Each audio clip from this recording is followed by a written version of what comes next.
যারা শুধু ভালোবাসে তারা বিপ্লব করতে পারে না, আর যারা বিপ্লব করে তারা ভালোবাসায় পিছু হটে। এই একটি লাইন যেন পুরো দারবিশ উপন্যাসের হৃদয় ছুঁয়ে দেয়। লতিফুল ইসলাম শিবলির দারবিশ কোনো সাধারণ প্রেমের উপন্যাস নয়।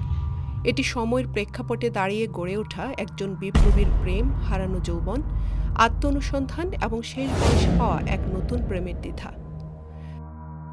দারবিশ আমাদের নিয়ে যায় ৬০ ও ৭০-এর দশকের উত্তাল সময়ে, যখন বিশ্বজুড়ে চলছিল যুদ্ধবিরোধী আন্দোলন, হিপ্পি কালচার এবং রাজনৈতিক অস্থিরতা। গল্পের কেন্দ্রীয় চরিত্র জামশেদ ঢাকা থেকে আমেরিকায় ডাক্তারি পড়তে গিয়ে জড়িয়ে পড়ে হিপ্পি আন্দোলনে। তাকে ঘিরে আছে প্রেম, বিপ্লব আর মেলেনি নামের এক রহস্যময় নারী, যার প্রেমে পড়ে জামশেদ পালিয়ে বেড়ায় আমেরিকার রাস্তায় রাস্তায়, ঢুকে পড়ে ক্যাসিনোতে, আত্মপরিচয়ের খোঁজে দিক বিদিক ছুটে বেড়ায়। বহু বছর পর প্রায় ৭০-এর কোঠায় পা দেওয়া জামশেদ আবার ফিরে আসে ঢাকায়। সে এখন আর বিপ্লবী নয়, এক নিঃসঙ্গ দারবিশ। এবার তার জীবনে আসে অন্য মোড়। তাকে এসে নাড়া দেয় রোদেলা নামে এক তরুণী, যে আজকের প্রজন্মের প্রতিনিধিত্ব করে রক মিউজিক, স্বাধীন চিন্তা আর জিজ্ঞাসা নিয়ে।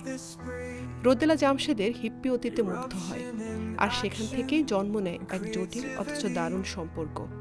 কিন্তু রোদেলাকে নিয়ে জামশেদ দেখে ভিন্ন স্বপ্ন, তাই তো নিজের পরিচয় গোপন করে দেখা করে রোদেলার প্রেমিকের সঙ্গে। লতিফুল ইসলাম শিবলির লেখার ভঙ্গি খুবই কাব্যিক। একদিকে যেমন তত্ত্ব, ইতিহাস আর সমাজের কথা উঠে আসে, অন্যদিকে প্রতিটি লাইনে লুকিয়ে থাকে দার্শনিক ভাবনা। কে আমি, কেন ভালোবাসি, বিপ্লব মানে কি, এই প্রশ্নগুলো পাঠকের মাথায় ঘুরপাক খায়। এই বইটি শুধু প্রেমের গল্প খুঁজছেন তাদের জন্য নয়, এই বইটি তাদের জন্য যারা আত্মজিজ্ঞাসায় ডুবে যেতে চান, যারা বিশ্বাস করেন বিপ্লব শুধু রাস্তায় হয় না, আত্মার ভেতরেও হয়। এই উপন্যাসের সময়, দর্শন, প্রেম সব মিশে গেছে এক আশ্চর্য সুন্দর ভাষায়।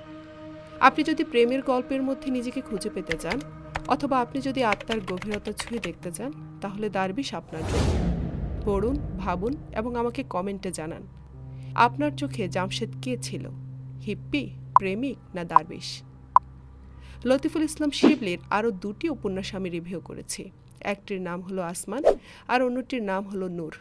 2টি বইয়ের লিঙ্কই আমি কমেন্ট সেকশনে দিয়ে দিচ্ছি, আপনারা চাইলে ওই 2টো ভিডিও দেখে আসতে পারেন।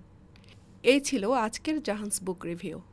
নতুন বই, নতুন ভাবনা, নতুন ভিডিও পেতে সাবস্ক্রাইব করে পাশে থাকুন।